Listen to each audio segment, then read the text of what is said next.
আমি ভাপা পিঠা বানানোর জন্য সেদ্ধ চাল রাতে ভিজে রাখছিলাম। সারা রাত ভেজার পর আজকে সকালে এগুলো আমি জলটা ঝরে নেব।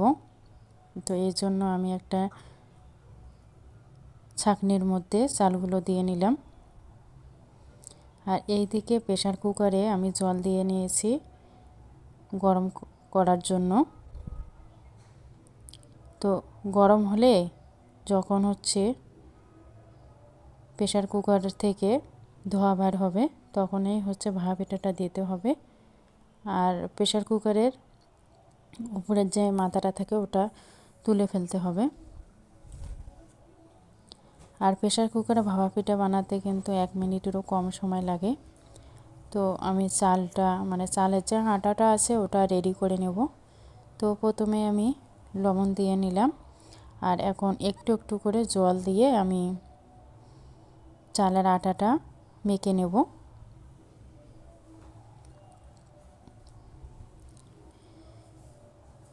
তো মাখার জন্য আমি জল দিয়ে নিলাম। তো এভাবে আস্তে আস্তে জল দিয়ে চালের আটাটা মাখতে হবে। তবে সেদ্ধ চালের যে ভাপা পিঠাটা ওটা অনেক বেশি ভালো লাগে। আর আতপ চালের যে চালের গুঁড়াটা ওটা তেমন একটা আমার কাছে ভালো লাগে না। তবে সেদ্ধ চালের ভাপা পিঠাটা খেতে অনেক ভালো লাগে। আপনারা 2 চালের ভাপা পিঠা বানিয়ে খেতে পারেন।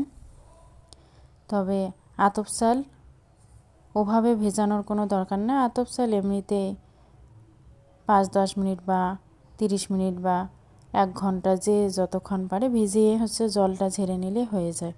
তো আমার ভাপা পিঠাটা বানানোর জন্য এই যে চালের যে আটাটা বানালাম তো ওটা মুট করব। মুট করে যদি ভেঙে না যায় তাহলে ভাপা পিঠার জন্য রেডি। তো এখন আমি একটা কুপি নিয়েছি। তো কুপিটা নেওয়ার পর প্রথমেই আমি চালের আটা দিয়ে নেব, তারপর গুড় দিয়ে নেব, এরপর আবার চালের আটা দিয়ে নেব, নিয়ে রেডি করে দেব। আমি তো আমাদের অঞ্চলে ভাপা পিঠা বানানোর জন্য প্রায় লোকেই এখন এই প্রেসার কুকারটা ইউজ করে। কোনো ঝামেলা নাই, কোনো কাপড়ের প্রয়োজন পড়ে না। এই জন্য আমরা সবাই এই প্রেসার কুকারে বানাই। আর আমাদের গ্রামে আমাদের আঞ্চলিক ভাষায় এই কুপিটাকে কুপিয়ে বলে, কিন্তু অন্যান্য অঞ্চলে কী নাম বলে সেটা তো আমি জানি না। আপনারা জানলে কমেন্টে জানিয়েন যে কার কার অঞ্চলে এটার কী নাম। তো দেখেন আমার প্রেসার কুকারে ধোঁয়া বাইর হচ্ছে, জলটা গরম হয়ে গেছে।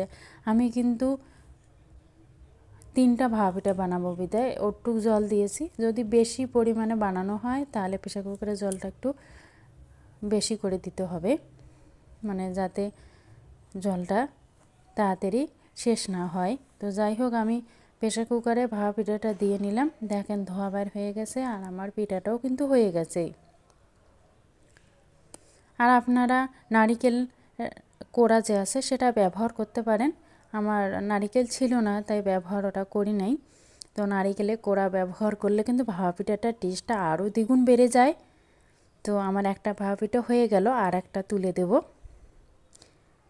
তো কোনো ঝামেলা নাই। আর এই কাপড় দিলে খুবই একটা ঝামেলা হয়ে যায়। আর এটাতে 1 মিনিটের কম সময় লাগে। তো দেখেন আমার ভাপা পিঠা কিন্তু হয়ে গেছে। এখন আমরা খাবো। একবারে নরম তুলতুলে, আর দেখেন কতটা দেখতে লোভনীয় হয়েছে। আমার তো খুবই ভালো লাগে। আমার ফ্যামিলিতে সবাই এভাবে ভাপা পিঠা বানায়, কোনো ঝামেলা হয় না। টাটা।